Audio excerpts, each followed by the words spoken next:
What's beyond the clouds? What's behind the sky? Do you think anything really exists beyond the vast blue screen above us? In our minds, we see our physical existence as a being on Earth, in a galaxy, among billions of other galaxies, stretching out light years away.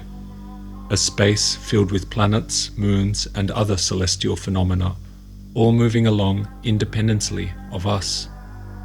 We imagine this eventful universe taking place from a perspective that isn't there. I have looked into the sky many times and tried to visualize this lively universe. A place that is supposed to exist far beyond the blue screen perimeter of light above us, and far beyond what the eye can see. We are told that this is what exists beyond our sky, so that is what we are to imagine is there. A universe that is real and solid, as opposed to something emanating from the mind. A place independent of your mind, independent of you. A place that sits in the realms of space and time. We imagine space and time as an actual substance that does not require consciousness in order for it to function. We see it as an objective universe, but one must remember that it is not. Everything here is a product of the mind, just as a dream is. Everything that you have experienced from birth to now has been experienced not in an external location outside of your body, but in the confines of your own mind. A dream too is a world experienced by the mind, just as reality is a world experienced by the mind. We judge a dream as being less real from the perspective of the non-dream state, though we feel just how real the dream is while we are experiencing it. The dream reveals our mind's propensity to readily accept a reality that is not physically there. This mind that we trust so well is duped every evening when we close our eyes to go to sleep. At the same time, we take stock in this reality and put our unwavering faith in its existence, trusting that what we see and feel is real. We think this universe to be so real that it does not require our participation in order for it to exist. Dreams give us the most insight into the makeup of this reality. Dreams should give you all the information you need to understand where reality comes from. That is to say, it comes from your mind. Consider in your mind where your conception of the universe lies. Do you give it a physical space and conceive of it as something real existing independently of you, built around the earth in which you live? Now consider where you place the location of your dreams. Do you consider them to be located in a non-physical location somewhere from within your mind? Do you see the universe as an ever-real present entity out there and a dream as something fictional simply wrapped up in your brain? You have carved out two very different locations for your dreams and this universe you inhabit. But these are both concepts that are conceived of in the same place, your mind. Without your mind, there is no dream and there is no universe. It is not a realm that exists independent of you. It is you that is creating reality here. We have a tendency to view ourselves as a mere dot in a vast field of space. This construction we have developed in our minds positions us to see ourselves as the most insignificantly small and meaningless speck of dust within the confines of the expansive cosmos. We imagine ourselves as having nothing to do with the construction of this reality, and we see ourselves as functioning as merely spectators to the dance, as an infinitesimal grain of sand on an ever-stretching beach of existence. We may feel a sense of inferiority considering our body and how small we appear in comparison to all of space. But it is you who is looking out from these eyes, seeing everything, experiencing it all. It is all you, has always been you, and will always be you. This you are experiencing is the very you I am experiencing. It is one and indivisible. We hold the notion that we came from the stars, when in fact it is far more likely the stars came from us. What this version of existence so greatly fails to take into account is the role of the observer in the construction of this reality, the very substance through which we exist. Consciousness is creating life, the indispensable elements needed to power reality and the universe. Consciousness is animating reality, your consciousness. None of this could have ever existed without it, without you. The issue we have with really understanding the universe is that there doesn't seem to be any direct visual access to any point beyond the limit of the skies, except for the small specks of light known as the stars and the periodic movements of a sun and a moon. We are limited in our capacity to gain any real first-hand knowledge of the skies beyond. Thus we can do naught but believe what we have been told about what lies beyond the skies. Have you ever felt the instinct that perhaps there is nothing beyond this point? It's not that I do or don't think an eventful universe would appear if I really went there. It is more that because I didn't go, it is simply not there. Because there was no way for it to be viewed, there was no requirement for it to exist, at least in the physical sense. Keep in mind that you are the viewer. You are the observer. This whole universe is being observed, is being broadcasted through you. You may have taken it for granted that you came into this world and are viewing it from your own eyes and seemingly your eyes only. But this is the most intriguing mystery of all. Why are you only viewing this world from the vantage point of your own eyes, from the perspective of you, and not from the perspective of somebody else? You have been granted the role as the observer, and as far as your reality goes, the only one observing is you. You have no proof that those around you are authentic observers as you are, because you cannot see a thing from their perspective. They appear only externally to your environment. You function much like a video camera, and only that which the video camera views makes it onto the TV screen. Everything that is not filmed does not make it onto the screen. Although you may assume to be experiencing reality directly, firsthand, you are viewing it through the limited medium of your organism, the viewer, the video camera. I suspect the you that is receiving this information is from a different place than what we see existing in front of our eyes. Much the same as a video game player is not playing the game from within the system, but playing it externally from the location known as Earth. On the physical plane, you are merely an avatar. We have entered onto this stage from an external source, from outside the physical dimensions of the game itself. When you talk in your mind, there is always an observer listening to you talk. That is the you, the God, the player that is controlling you, the observer. Mario is not just Mario. He is moving through the will of the player, who is controlling him from the outside of the Marioverse via a control pad, via the human.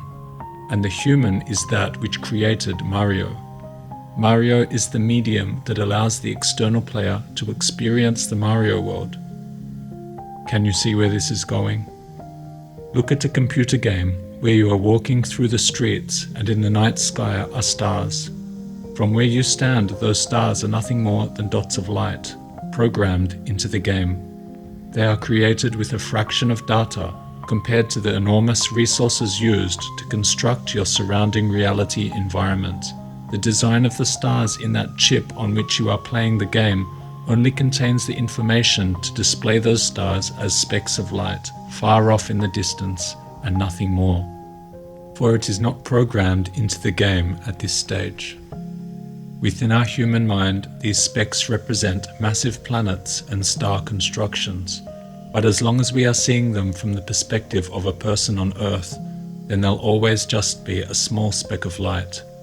The computer chip that designed the video world you're playing in did not design an entire planetary structure for that star in the background of your game. These stars we see are part of the construction of this system. They are coded in the construction of existence, in the construction of man. We have been placed into a map in which these specks of light we perceive as stars are inaccessible from our position, and thus need not be expanded into the detailed structural forms of existence that we imagine them to be. Perhaps if we could move to such areas of the map in which detail becomes necessary, then the computer could construct such a space to accommodate our experience. Yet where there is no need for its manifestation, no matter need be manifested. It is merely a placement of a small speck of light, which if animated in a computer would take up minimal energy resources. Try less to think of things existing beyond the limits of your consciousness, and realize it is your consciousness that is bringing these things into existence.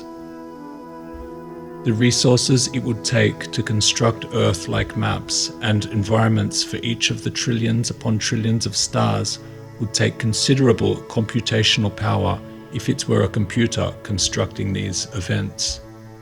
And perhaps for this reason, keeping these areas inaccessible saves space that a console may need to run such a program of reality.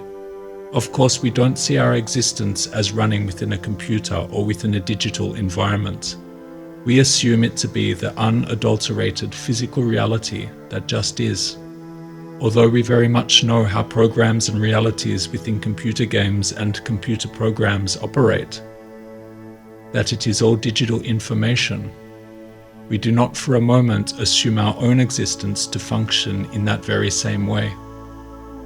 It is perhaps wise to keep in mind that the video games and realities that exist in computers is what was created in the hands of man, and by very merit of man creating them, we get insights into what created us. The patterns of our own creations lead to the patterns of our own creator. We are the seeds of creation, and what lies within us is the seed of the creator. To think of our universe as the true physical environment, the baseline reality that is not being run on any computational system or such, would be all the more believable if science supported it. It doesn't. Matter itself, when broken down, is exposed for what it really is. When magnified, physical material is not solid, but vast space with sparse particles exhibiting wave-like phenomena, following their own designated patterns of operation, of that which we know very little. How can we think our own environment to be any different when even the scientists themselves have concluded reality to be made of light particles and waves? The physical world behaves much like a hologram, as a digital image. For a game character, the interior of a game world represents the baseline physical reality, but from the perspective of the outside player, we can clearly see that it's all just organized light. Of course, a game appears as a game when compared to our own reality. Yet if we were born into that game, then the physical and dimensional structure of that game would appear to be true. That is, appear to be the baseline reality, the real reality. Much in the same way, we tend to view our own world as baseline physical reality. This reality too is but light. None of its physical aspects are truly physical when taken to the micro level. They become particles of movement and wave function. The stars we are looking at in our skies are only that, specks of light that reside in your mind. There is no need for them to manifest into anything more than that until you physically go there, which by the rules of the game you never will. A physical limit has been placed here. Beyond the skies, beyond the stars that we see, there is simply nothing at all. It's not a round Earth or a flat Earth. It's a map in which the parts being used are the only parts that are in use. It's not that there is or there isn't anything outside of the inaccessible areas to us. It is that there has until now been no need for its physical apparition, thus nothing apparated. Potentially, if you could find a way to access the inaccessible spaces of the physical plane, then those spaces will perhaps apparate, but for the most part, it is unrendered space. Areas yet to be developed without any real physical detail, as they are not yet in use. The world that we exist in only appears real from the inside of it. When this world is seen from the outside, it is perhaps the same as looking at a video game on a screen, or viewing a dream from the waking state. What exists in the universe is what you see in front of you. The phone, the walls, your body parts, the furniture and buildings. That is not to say the outside is non-existent when you're not there, just that without your vision viewing it, there is nothing to physically manifest. Watching a scene from an old TV show where two people in the 1960s are talking inside of a house. Perhaps there's a window in the background of that scene you're watching. Do you think anything exists outside of that window? Did anything exist? It is outside the realms of the TV screen, outside the realms of the viewer, of the observer. By merit of it being a house, surely something exists outside the window. There must be other houses, or a television studio. But nothing is out there, for the requirement of its apparition was not called upon. It exists in a potential limbo of nothingness until reality requires it to be there. The universe only unfolds as far as it needs to be unfolded. Its physical properties remain in potentiality until determined. When Mario is off gallivanting around Mario Land, eating mushrooms and jumping over turtles, is the princess really waiting for him in a castle somewhere? Does this location exist? Is she sitting alone somewhere living her own life while Mario is out of the picture? Or is she just a character that tunes into existence at the right moment when Mario is facing off with the boss? Of course this is the case.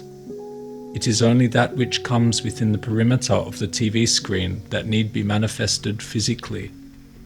You may say that the princess is merely fiction, but that is from the creator's perspective, not Mario's. From our creator's perspective, perhaps this world is but merely fiction.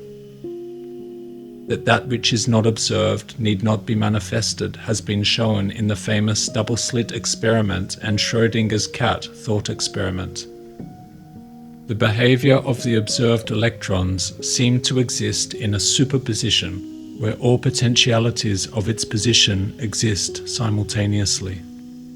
It functions like a wave. But the act of observation of each electron collapses the wave function into a single position. Observation, or even the mere presence of one electron, causes the electron to go from behaving like waves to behaving like matter. This process is known as wave function collapse. We can begin to see from such experiments that the observation and conscious awareness of reality is a necessary component for its function. Reality exists as a product of our consciousness.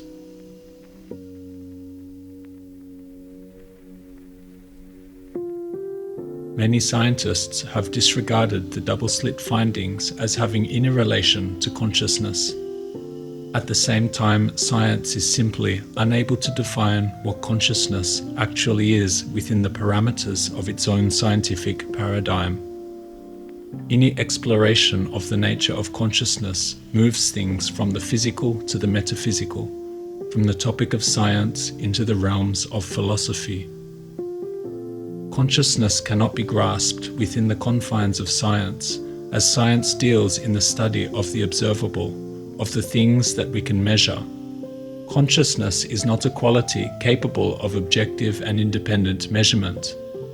There is nothing to be observed that is not already part of consciousness, and without a polarity of reference of comparison, it is hard to define the quality of consciousness in any specific or definitive values. How could we get to understand the color of white if the entire universe was painted only in white? We need black to know white. We fail to scientifically observe consciousness in any specific measure. We only know that it permeates reality. A scientific understanding of consciousness calls for the task of trying to observe what's unobservable. The attempt to limit our understanding of this universe to only that of which is observable limits our understanding of how the universe operates. How would a video game player discover his own origins of existence through the study of physical phenomena within his own game world? The video game player is trapped inside a digital vacuum that does not allow physical access to the earth realm in which we exist. The video game character cannot escape his own console. Furthermore, his digital existence is not compatible with our physical reality and is thus inaccessible. The results of the double-slit experiment seem to indicate that particles and waves need not manifest to physical locations when not being observed. Much like a TV screen need not manifest in a thing outside of the TV screen until that time that the TV camera focuses on the previously unobserved point. The thought experiment of Schrödinger's cat illustrates how a cat in a box with poison that has a 50% risk of death must be observed before the cat is either dead or alive, and that the cat is neither dead nor alive until the observation confirms it so, until the wave function collapses. Such experiments highlight the necessity of conscious observation to collapse wave function into an outcome, and that without that observation, the outcome remains undefined. These are all proofs that what we have here is a world that exists by merit of it being witnessed to exist. It points to an observer. It points to you, not as a mere spectator, but as the source of this reality, giving life to all that it experiences, the Creator. This realm exists not as a location in space, but as a state of mind.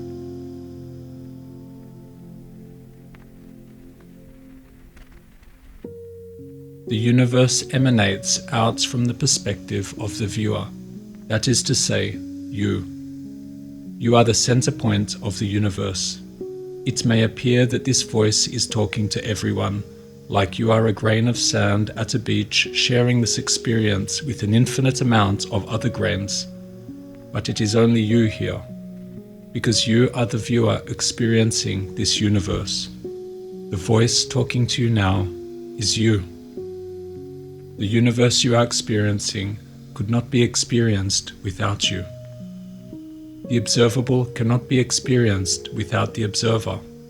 The observer creates the observable. They are inseparable, just as the physical universe is being created by merit of you experiencing it. There is no separation, no border from your being to the universe around you. It is all interconnected and integrated into one. The God that you are seeking, the God that created everything, is, was, and always has been you.